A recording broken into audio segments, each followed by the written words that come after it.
Partia Socialiste ka depozituar në kuvend hartën e re territoriale, ku tashmë nga 61 bashki, numri i tyre do të shkojë në 46 të tilla. Ashtu siç ishte parashikuar, mazhoranca ka sjellë ndryshime, ku janë prekur pothuajse të gjitha qarqet.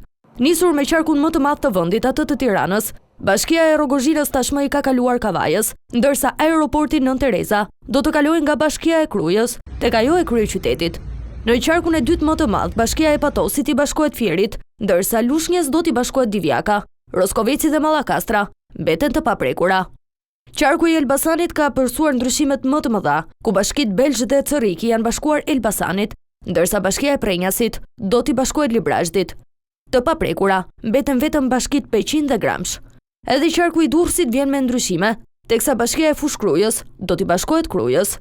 Gjithashtu edhe Gjirokastra do të ketë ndryshime, ku bashkisë do t'i bashkohet Libohova. Në këtë qark, ndryshimet të tjera janë me Maliaj që i bashkohet Tepelenës dhe Këlqyra me Përmetin. Ndërkohë, Bashkia e Minoritetit Dropulli mbetet i paprekur. Korça do të ketë 5 bashki.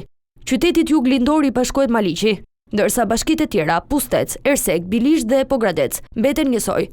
Qarku i Kuksit mbetet i pandryshuar me 3 bashki, Kukës Haz dhe Tropoj.